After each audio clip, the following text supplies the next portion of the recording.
Olá pessoal, tudo bem com vocês? Espero que sim. Sejam todos muito bem-vindos a mais uma aula do Projeto Extensão Grau. Bom, semana anterior nós tivemos aula 5 da NEM e agora nós estamos aqui com mais uma aula gravada dando continuidade ao nosso conteúdo. Então nós vamos continuar falando sobre as técnicas de tradução e também vamos falar um pouquinho sobre polissemia, tá bom? Então vamos lá começar a nossa aula? Pega aí papel, caneta e bora lá! Bom, falar um pouquinho sobre as técnicas de tradução, isso é muito importante porque quando nós vamos falar em tradução, seja para qualquer língua, nós vamos ter sempre duas línguas de trabalho. No caso da Libras, nós vamos ter a língua portuguesa e a Libras, né? Então a gente vai ter sempre que obedecer essas duas estruturas. Às vezes nós vamos ter momentos em que a estrutura delas se converge, ou seja, elas são ali bem parecidinhas, né? Bem similar, por exemplo, quando eu uso a técnica lá de tradução literal, né? Quando eu uso a técnica de palavra por palavra, por exemplo, se eu disser: Oi, meu nome é Neila. Então aqui está bem próximo, né? Está bem pertinho uma estrutura da outra. Então isso a gente chama de convergência entre as duas línguas. Mas na maioria das vezes há uma divergência estrutural. Então por isso que é tão importante nós utilizarmos, né, as técnicas de tradução.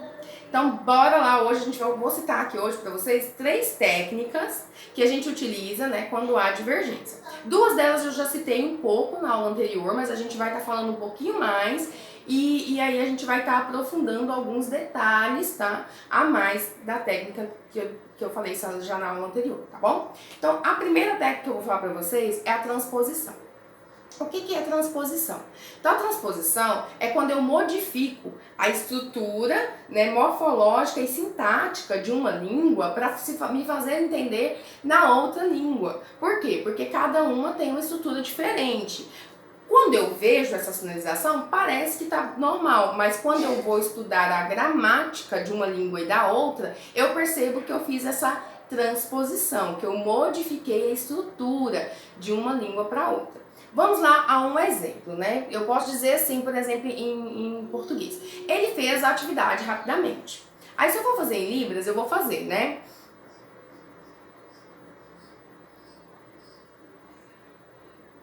Então ele fez a atividade rapidamente. O rapidamente em português, ele é o quê? Ele é um advérbio de modo. Como que essa atividade foi feita, né? Um advérbio de modo. Na Libras, o rapidamente, ele é um adjetivo de rápido. Lembra quando a gente estava estudando lá sobre os adjetivos, né? Por exemplo, lentamente, calmamente, né? Rapidamente. Então, eles são adjetivos do rápido, adjetivos do lento, adjetivos do calmo, tá? Então, na Libras, eles têm uma outra morfologia, ok? Então, transposição é isso. Essa mudança, ela acontece por quê? Porque nós estamos respeitando a categoria, né?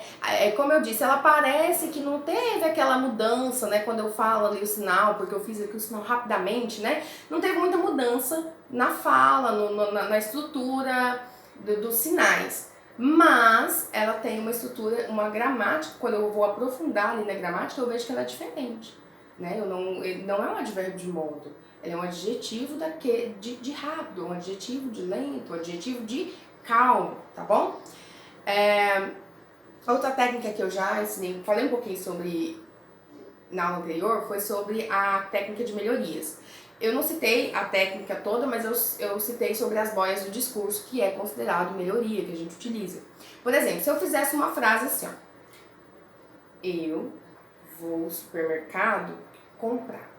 Aí eu vou explicar o que eu vou comprar. Vou comprar banana, vou comprar uva, vou comprar maçã, vou comprar ovo.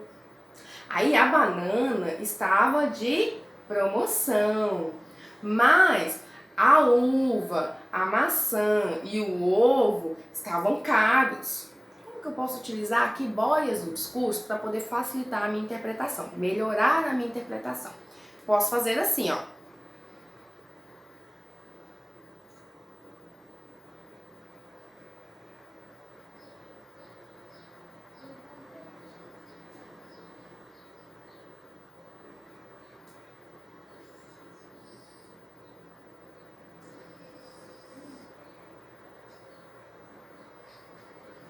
Então, não ficou mais claro? Né? Não ficou mais fácil para o surdo que está me vendo entender a minha mensagem? Então é isso que a gente utiliza as melhorias. Mas como eu disse, isso aí eu já tinha falado sobre as vozes de discurso na aula anterior. Como que a gente pode utilizar também a técnica de melhorias, dando uma outra perspectiva à frase? Por exemplo, na pandemia a gente ouve muito essa frase assim, né? Se puder, fique em casa.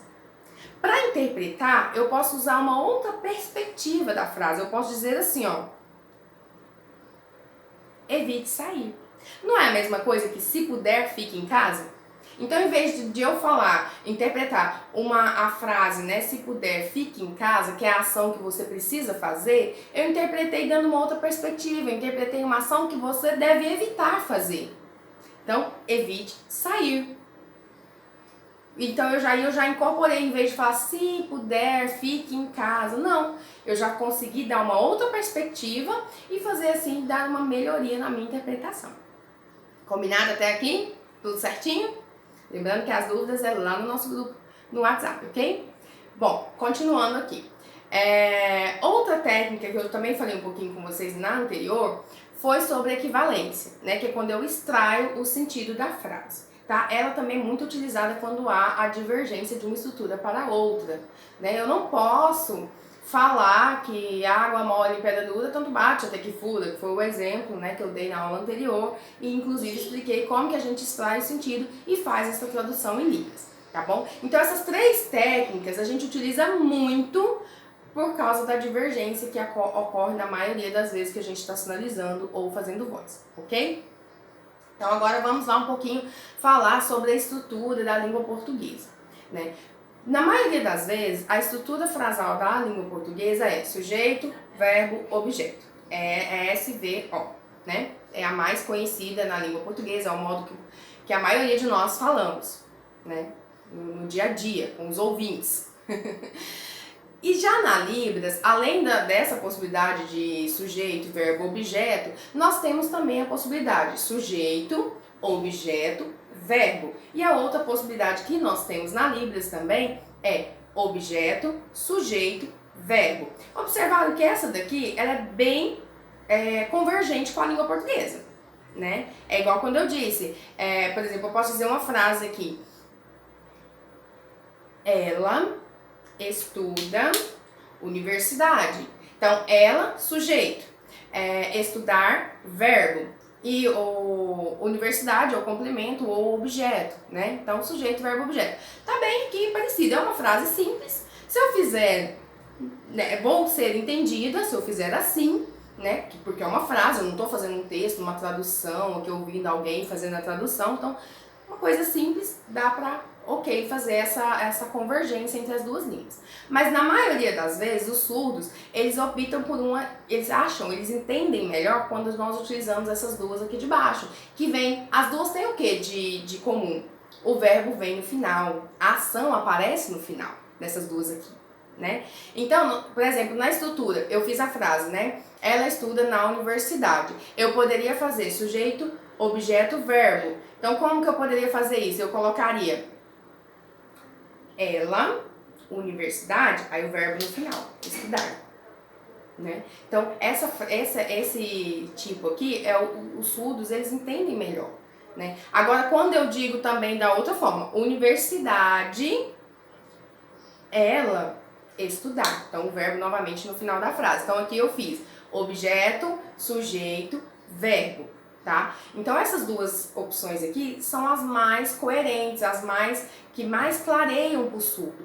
Por quê? Porque quando a gente faz essa topicalização, quando eu vou estruturando aqui para o surdo, ele vai, em vez de eu já dizer ação logo primeiro, né, eu vou mostrando por tópicos, né, por exemplo, se eu vou no objeto, sujeito, verbo, o que foi feito, quem fez e qual foi a ação feita. Então o surdo vai, como a Libras ela é visual, ele vai entender melhor, ele vai fazer uma aquisição ali melhor, uma compreensão melhor do que você está dizendo, tá? Não estou dizendo que essa primeira a gente nunca deva utilizar, não é isso. Alguns momentos até é possível, mas na maioria das vezes a gente vai optar por uma das duas aqui, belezinha? Então vamos continuando aqui. Porque é considerado, como eu disse, né, o sujeito, o verbo, o objeto, é considerado uma tradução rasa, uma tradução básica, né, uma conversação básica, tá? Então a gente vai evitar fazer isso numa conversação mais profunda, numa tradução, tá bom? Então, a Libras e o português, eles convergem em alguns momentos, mas na maioria das vezes vocês perceberam que eles são divergentes. Então, por isso que a gente tem que tomar muito cuidado. Quando vai fazer a voz, por exemplo, se o surdo tá lá interpretando e aí ele faz, né? Ele fez casa, eu vou. Eu posso falar assim em português? Casa, eu vou? Ou eu posso fazer, se ele optar pela outra opção, sujeito, objeto, verbo, né? Então, qualquer uma dessas duas, eu posso fazer a voz assim? Eu, casa, vou? É assim que nós conversamos? Não, né? Então, eu vou dizer na forma da língua portuguesa. Eu vou dizer, eu vou para casa, né? Que é isso tudo é português. Sujeito, verbo, objeto. Então, eu vou para casa, né? Ou, por exemplo, eu vou para a casa de minha mãe, né? Se eu falo em português, eu vou para a casa de minha mãe. Como eu vou fazer em Libras? Eu vou fazer, né? Então, casa da minha mãe, eu, sujeito, vou. Então, ficou objeto, sujeito e o verbo no final, tá bom? Então, a gente vai sempre tentar obedecer essas estruturas gramaticais. Lembrando que a Libras tem as 3 opções e as mais claras, que a gente pode utilizar bastante técnicas aí, são essas duas aqui. Então, essa questão da estrutura frasal, ela entra aí dentro das técnicas de tradução. É importante, é o momento correto, né, de agora vocês tirarem as dúvidas sobre isso. Muitos de vocês já tinham me perguntado lá no privado, quando a gente vai aprender estrutura frasal, né? Então, a gente já vai começar a estar inserindo aí pra vocês. Se ficar alguma dúvida, lembrando que pode mandar lá no chat, tá bom? Vamos continuar aqui. Agora eu vou falar um pouquinho sobre sinais polissêmicos. Os sinais polissêmicos vocês conhecem. O que é? É quando um sinal ele tem significados diferentes. Por exemplo, laranja e sábado, né? Então vou fazer laranja e sábado. Ele só mudou um pouquinho o que é a minha expressão, certo? Quando eu faço vida e presença. Então vai depender do contexto para eu saber qual palavra que é melhor eu usar, né? História e lembrar. Lembrando que o lembrar ele tem um arqueado aqui, né? Lembra, né? E história, com a expressão neutra. Então, a gente tem isso na Libras, vocês já estudaram sinais polissêmicos, né? Beleza? Lembram aí? Se não lembrar, a gente procura a aula aí dos sinais polissêmicos. Para repostar para vocês lá no grupo. Mas na língua portuguesa também tem a polissemia. O que é? Que é algo que tem uma mesma palavra, tem o mesmo significado, né? Então, diversos significados diferentes. Por exemplo, a palavra polissêmica, ela reúne vários significados dentro da mesma palavra. E aí vai chegar nessa parte aqui que nós vamos chegar na nossa atividade, né? Como vai ser feita a nossa atividade da semana. Eu vou utilizar na atividade da semana, eu vou fazer um vídeo. Esse vídeo vai estar só lá no grupo para vocês, tá? E eu vou sinalizar